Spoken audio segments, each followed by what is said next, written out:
Hi, I'm mainly Mandy. I'm currently hard at work on my next video, a pretty hearty one about being neurodivergent and polyamorous. Since it is taking a bit longer than I was expecting with this next one, I thought I would take a moment to have a brief little check-in and see how you all are doing. How are y'all doing? Are you doing okay? How's everybody doing? If you're not doing so well right now, fair. Very fair. I'll be honest with you all. I haven't been doing great. I am definitely not as stellar as I could be. Decidedly less cheerful than I aim to. And I'm a ray of sunshine. I feel like whatever words that I could add to the current discourse would be either inadequate, boring, or something ultimately you've already heard before. So I will not be talking today about Trump, renaming the Gulf of Mexico or giving Elon Musk access to all of our security numbers. Instead, I'd like to tell you a story. Very recently, in a nearby place, I was feeling pretty hopeless. It was following the results of the election, which, wanting to be clear here, I wasn't really surprised by how things turned out, but still. I knew logically that this didn't spell the end, that giving in to doomerism was not an option here. I knew that giving up and sinking into the void would ultimately just serve the corrupted powers that be. But still, I couldn't help it. The results of the election didn't surprise me, but they did deflate and demoralize me. For about a week, I really didn't do much. I would go to my day jobs, and then I'd come home, and I would just wallow, as a treat. And one day, I go onto Instagram, my go-to place to do doom scrolling, and I'm doing said doom scrolling. I'm scrolling, and there's videos of cute animals, and I'm doom scrolling, and people are doing sketches in parking lots, and I'm scrolling. And eventually, my algorithm bestowed upon me a screenshot of a tweet. The tweet said, "Well, slap sneeze while getting out of bed. Fresh horrors aren't going to face themselves. This is delightful. I love everything about this. The way I can just perfectly see the action and the kind of person who would do it. I can hear them in my head as clear as day. Can't you? I know that this is ultimately a nothing tweet that most people saw, maybe chuckled out lightly, and then immediately moved on with their lives. But for me, this is my Roman Empire now. Okay, let's really think about this, okay? Let's really break this down. First of all, welp. Objectively funny. This hypothetical person is acknowledging the challenges that lay waiting beyond the edges of their safe bed. They are out there, and like it or not, eventually will have to be reckoned with. So, might as well hop onto it then, right? There's also this feeling of familiarity, a sense that this is not the first time this has happened.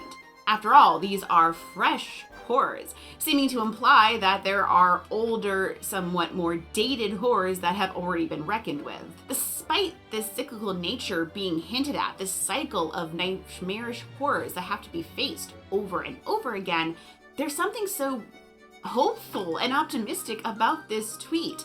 I mean, what a can-do attitude to face the horrors with, It's giving the characters of Buffy facing their 9th apocalypse. Seriously though, I couldn't stop thinking about this tweet long after I read it. I mean, here I am, months later, making a video about it.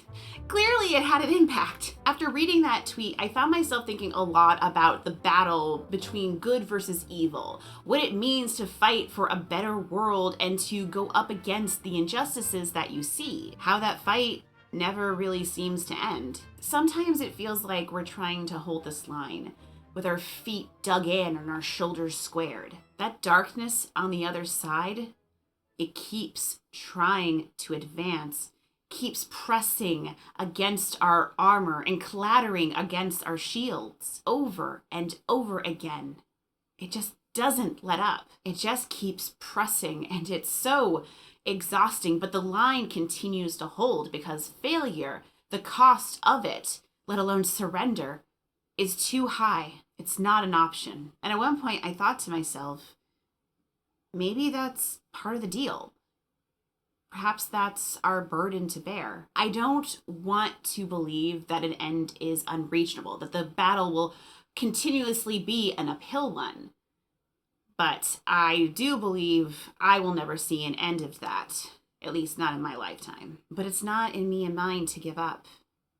If not for ourselves, then for those out there that need us to fight, the most vulnerable and targeted among us. There are horrors out there, okay? Fresh ones.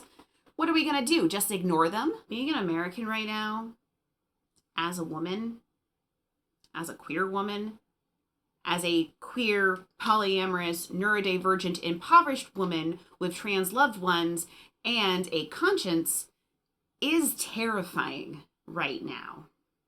I am honestly terrified.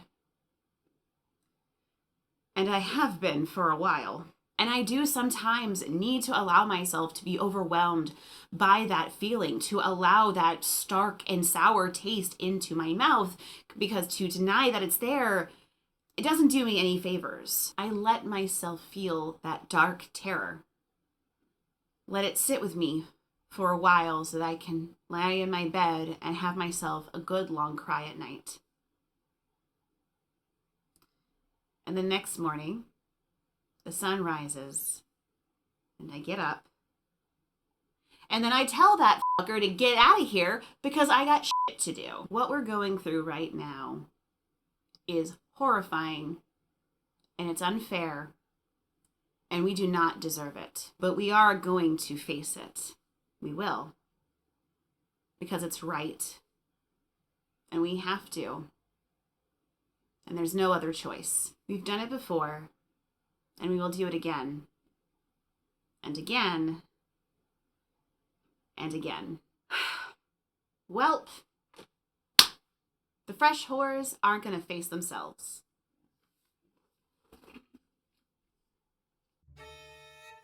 Hey everyone, I hope you enjoyed this silly little video that I wrote in like a day and I filmed in like 20 minutes. I am currently working on 2 projects. I'm working on the neurodivergent and polyamorous project, of course, which I've already mentioned, and I'm aiming for that to come out this next month. I am also working on a video about the show Kevin Can F Himself, because I have a lot of feelings about that show. I recently binge watched it and I have to get some thoughts out about it. So I'm also working that as well. So keep watching. Let me know how you feel about this video. Did you like this? Was this a bummer? Did you find it cute? Did you find it funny? I don't know. It's just been something that's been rattling in my head. And I want to try and make more videos than I did last year. So I figured like something really short like this could be a fun thing. Let me know what you think. Let me know if you are familiar with this tweet. Had you seen it before this video? What is a stupid thing that brought you joy in a moment of darkness?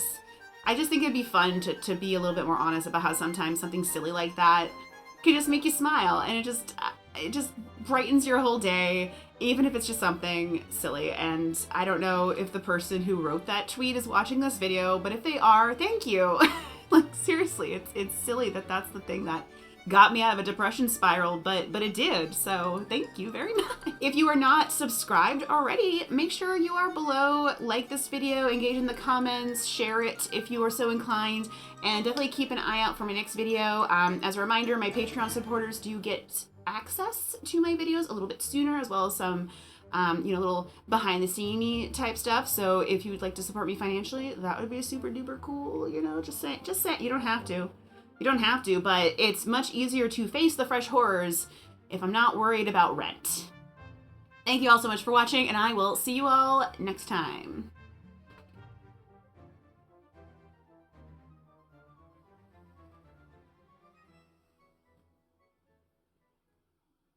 I'm not doom scrolling, I'm just checking on this dog that I follow.